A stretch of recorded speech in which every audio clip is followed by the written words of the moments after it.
So what is BSO, you may ask? So BSO stands for, well, I'm not going to tell you now because all I want to do is that, okay, I'm going to tell you, it's called bright shiny object.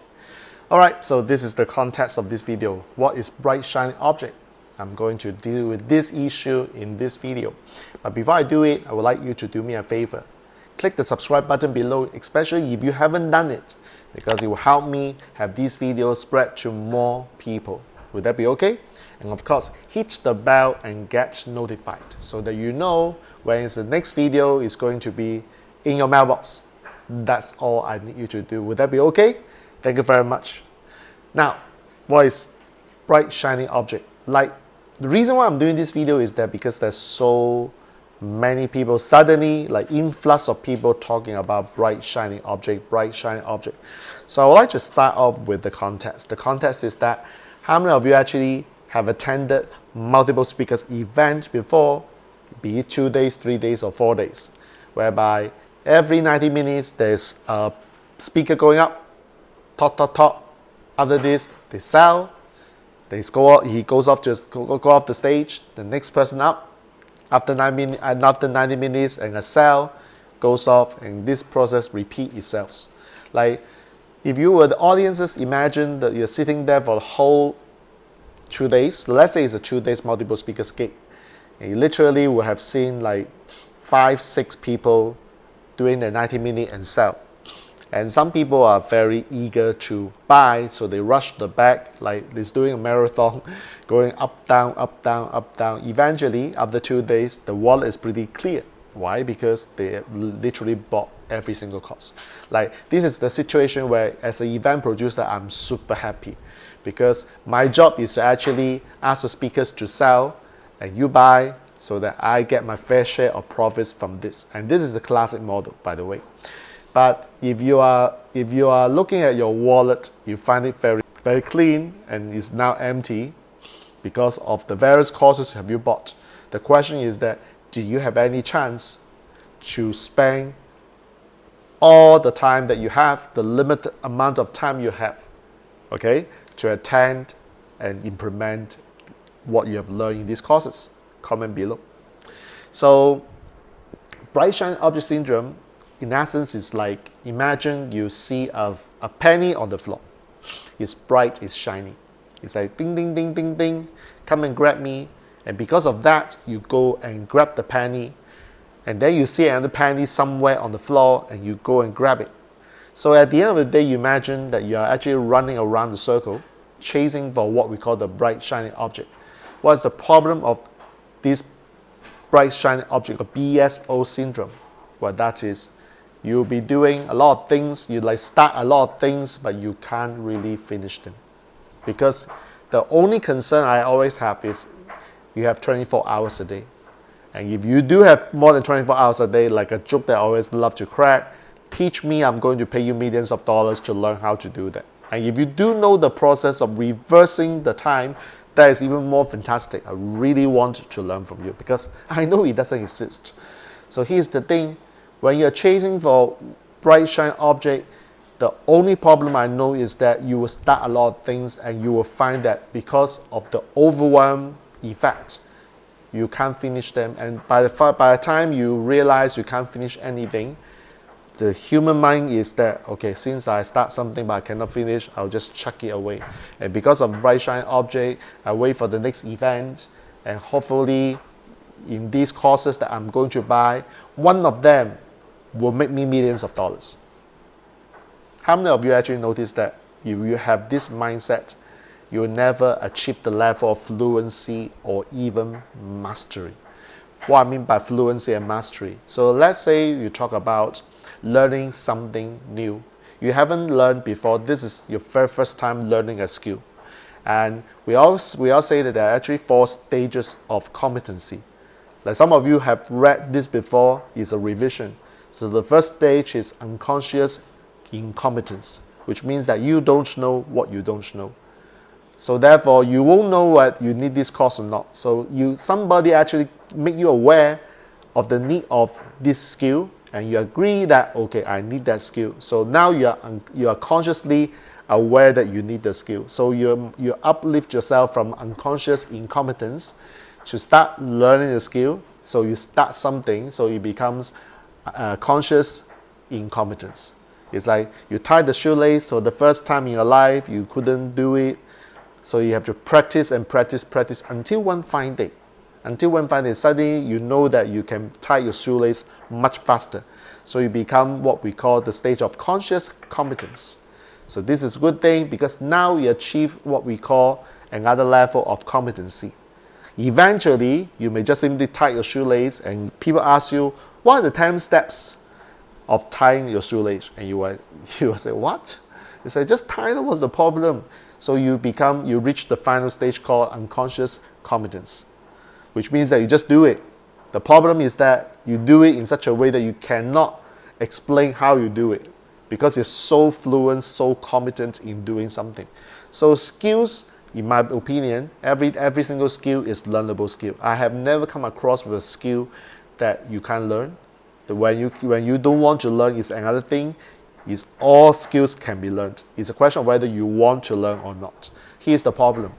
Because when you first pick up a skill, you will take time to master the skill. When I say master, it may be an overrated word.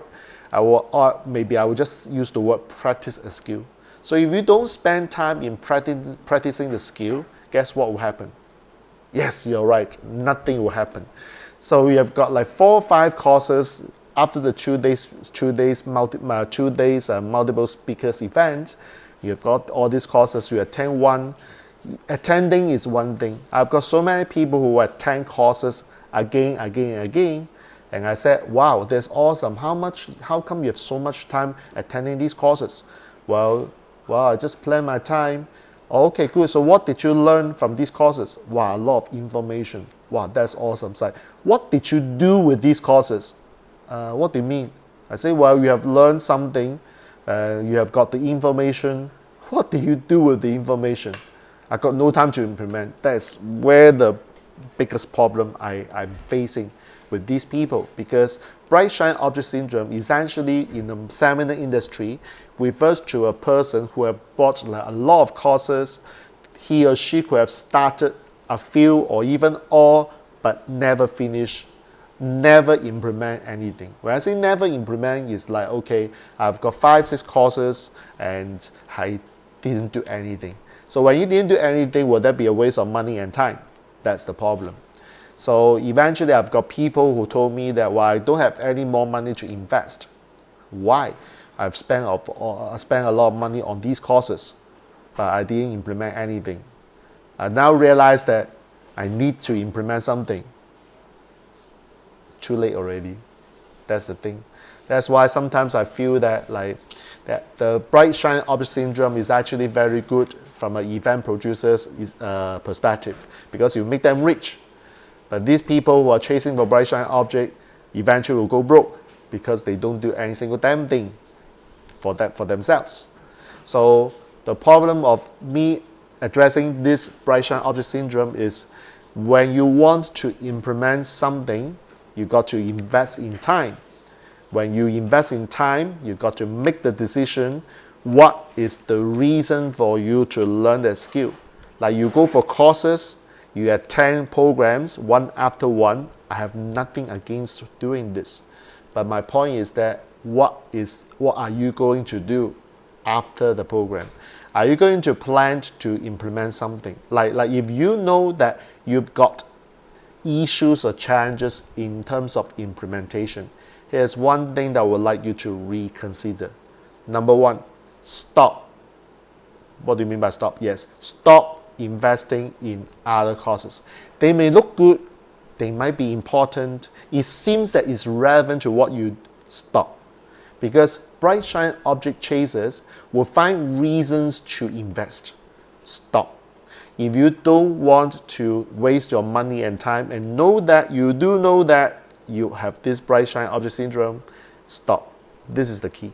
When you stop, then you can see, okay, what do I have right now? Like what courses do I have right now? Like these are the courses that you bought before, and have you actually invested your time in learning the skills? If you don't, then that's good. Now you know you need to invest in time.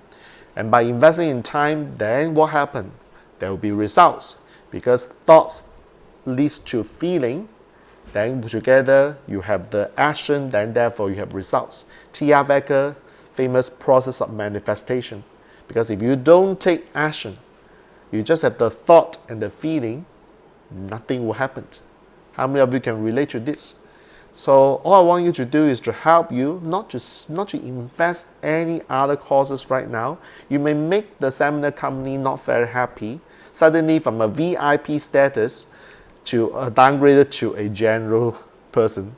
But I want you to realize that if you implement something, there will be results. And therefore, this is what we call on the way to become consciously competent. I'm not asking you to be unconsciously competent right now. How many of you realize that if you are mastering a skill just enough to reach to the stage of being consciously competent, you have quite a decent result. And by doing this, what is more important? Now, when result comes, it could mean two things. One, productivity increases, which means that you can do the same thing with less time, and hopefully if you're running your business, you are able to bring more money in. How many of you would love to make more money by spending less time? That is what we call productivity. That's the whole idea, isn't it? Comment below if you understand what I'm talking about. Now, the next thing that I want to talk about is how do I make sure that I become successful?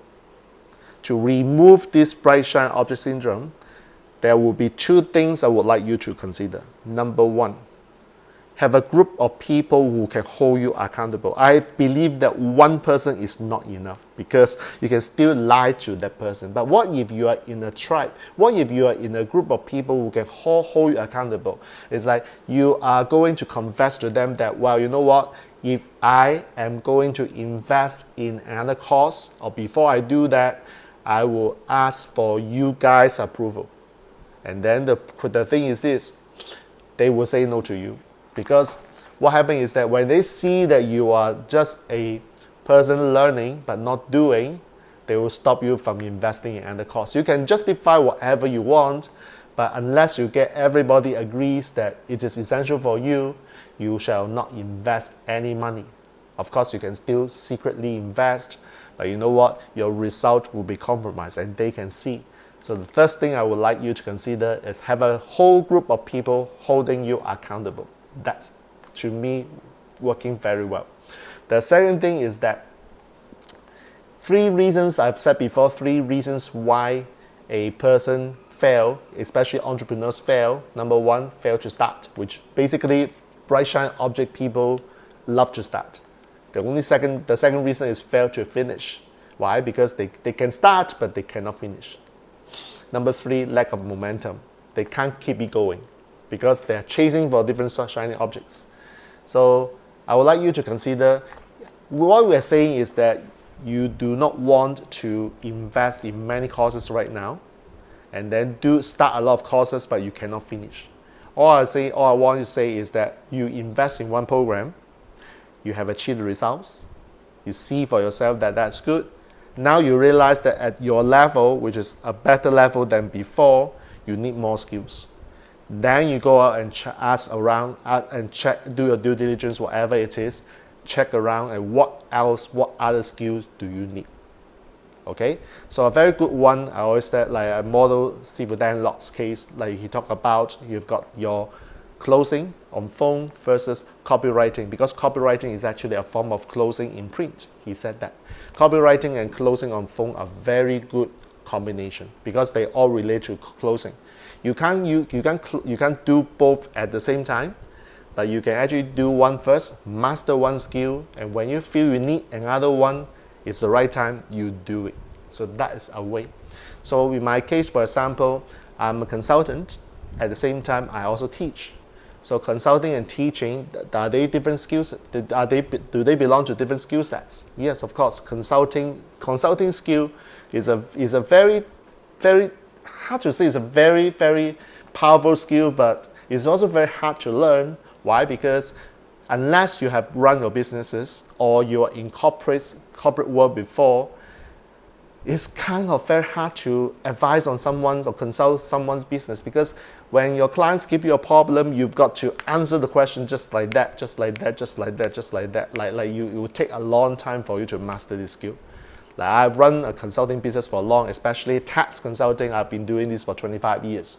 So it is easy for me to pick a problem and answer it right away, because it is accumulation of my previous experiences.